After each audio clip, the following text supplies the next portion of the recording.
ഈ പരിശുദ്ധ റമദാൻ പോലെ അടുത്ത റമദാനിൽ നമ്മൾ സമാധാനത്തോടെ ഉണ്ടാകാൻ സാധ്യതയില്ല. ഈ റമദാനിൽ നമ്മൾ ദാനം ചെയ്യുന്നത് പോലെ അടുത്ത റമദാനിൽ ദാനം ചെയ്യാൻ കഴിയുമെന്ന പ്രതീക്ഷ വേണ്ട. കാരണം വന്നവർ തിരിച്ചു പോകാനുള്ള സാധ്യത കുറവാണ്.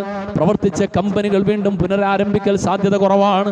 പ്രതീക്ഷ അർപ്പിച്ചുകൊണ്ട് മുമ്പിലേക്ക് കൊണ്ടുവന്ന് വെക്കപ്പെട്ടു പോയ എല്ലാ സ്വത്തും സമ്പാദ്യവും അമേരിക്കയും ഇസ്രായേലും കൊണ്ടുപോയി. അവരുടെ ശക്തിയെക്കുറിച്ച് മുസ്ലിം ഉമ്മത്തിന് ഇപ്പോഴും മനസ്സിലായിട്ടില്ല. അവരുടെ ശക്തിയെക്കുറിച്ച് ഇന്നും മനസ്സിലായിട്ടില്ല. അവരുടെ ശക്തി മഹാശക്തിയാണ്. ആ ശക്തി എന്ന് പറഞ്ഞാൽ അത് മനുഷ്യ സഹജമായ ശക്തിയല്ല, സാങ്കേതിക വിദ്യയുടെ ശക്തിയല്ല, അത് ശാസ്ത്രത്തിൻ്റെ ശക്തിയല്ല. പിന്നെയോ അവർക്ക് ശക്തി പകരുന്ന ഏറ്റവും പ്രധാനപ്പെട്ട ഒരു ശക്തി കേന്ദ്രം അവരോടൊപ്പമുണ്ട്. ആ ശക്തിയെക്കുറിച്ച് ഹബീബുനാ റസൂലുള്ളാഹ് അള്ളാഹുവിൻ്റെ പ്രവാചകൻ കാലങ്ങൾക്ക് മുമ്പേ മുന്നറിയിപ്പ് നൽകി. കഴിഞ്ഞുപോയ പ്രവാചകന്മാർ മുന്നറിയിപ്പ് നൽകി. ആദ്യത്തെ പിതാവായ ആദം നബി അലൈഹിസ്സലാത്തു വസ്സലാം മുതൽ ലോകാവസാനത്തിൽ വരുന്ന അവസാനത്തെ മനുഷ്യൻ വരെ കാണുന്ന ഏറ്റവും വലിയ ഫിത്നയുടെ കവാടം തുറക്കുന്ന ഏറ്റവും വലിയൊരു ദുനിയാവിൻ്റെ ഒരു ശക്തിയുണ്ട്. ആ ശക്തിയെക്കുറിച്ച് ഹബീബുനാ റസൂലുള്ളാഹ് പറഞ്ഞു, മസീഹുദ് ദജ്ജാൽ.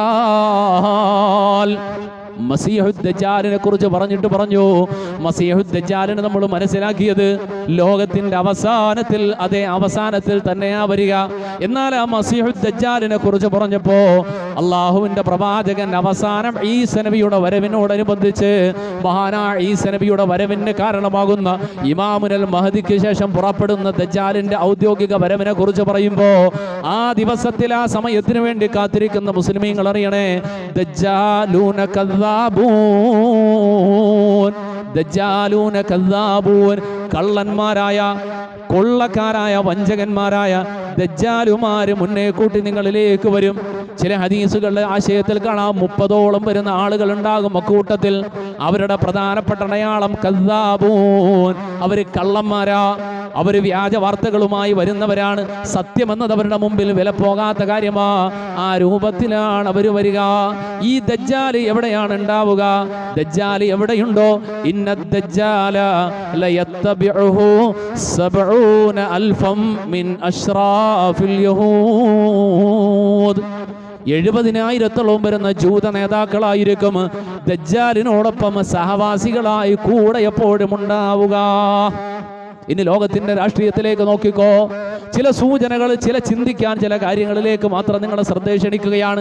അമേരിക്കയുടെ ഇസ്രായേലിന്റെ ആയുധശക്തി, അവരുടെ സാങ്കേതിക വിദ്യയെന്ന് നമ്മൾ വിചാരിച്ചിരിക്കുന്ന കുറേ ശക്തി, ഞാൻ പറയാ സാങ്കേതിക വിദ്യയുണ്ട്, ശാസ്ത്രമുണ്ട്, അത് പകുതി മാത്രം വിചാരിച്ചാൽ മതി. ഇതിനപ്പുറം അവരുടെ ശക്തിയുടെ അപ്രമാദിത്വത്തിന്റെ പ്രധാനപ്പെട്ട ശക്തിയുടെ കേന്ദ്രം എന്തെന്നറിയുമോ?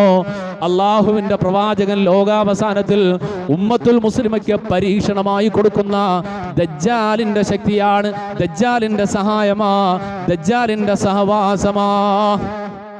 സിമ്പിൾ 2-3 ഉദാഹരണങ്ങൾ മാത്രം. ബുർജ് ഖലീഫ ഉണ്ടല്ലോ, ആകാശം മുട്ടുന്ന ആകാശഗോപുരം. ആ ആകാശഗോപുരത്തിലേക്ക് പച്ചക്കൈയും പച്ചക്കാലും വെച്ചുകൊണ്ട് ഈ മനുഷ്യൻ, ഈ സമൂഹത്തിൽ ജീവിക്കുന്ന ഒരു മനുഷ്യൻ വെറും കാൽപാദങ്ങൾ വെച്ച് ഇങ്ങനെ നടന്നു കയറുകയാണ്. നമ്മൾ കണ്ടില്ലേ? വെറും കൈകാലുകൾ കൊണ്ട്, കാൽപാദം കൊണ്ട്, പ്രത്യേകിച്ച് ഒരു ഉപകരണങ്ങളുടെയും സഹായമില്ല, ഒന്നുമില്ലാതെ അതിലൂടെ ഒരു മനുഷ്യൻ അതിന്റെ ചില്ലുകളിലൂടെ പിടിച്ചുകൊണ്ട് കയറുകയാ. ഏത് സാങ്കേതിക വിദ്യയുടെ സഹായത്തിലാണ്? മനുഷ്യന്റെ പരിശീലനം സർക്കസിലും സർക്കസിലുള്ള പരിശീലനം പോലെയുത്ത പരിശീലനം എന്നാണ്.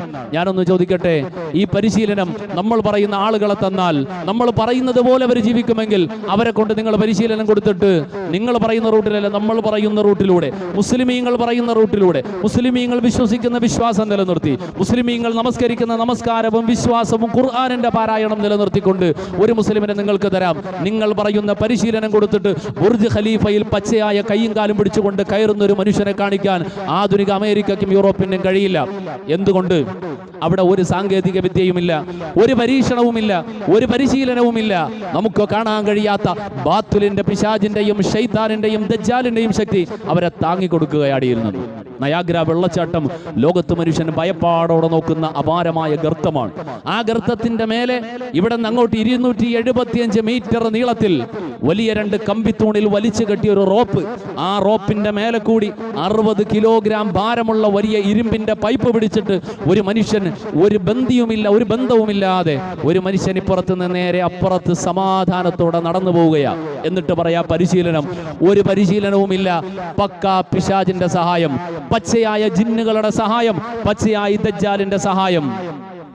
ആകാശഗംഗയെ കീറിമുറിച്ചുകൊണ്ട് ലോകത്തിനെ നിയന്ത്രിക്കുന്ന ഉപഗ്രഹങ്ങൾ, ചന്ദ്രനെയും ചൊവ്വയെയും കീറിമുറിക്കുന്ന പരീക്ഷണങ്ങൾ.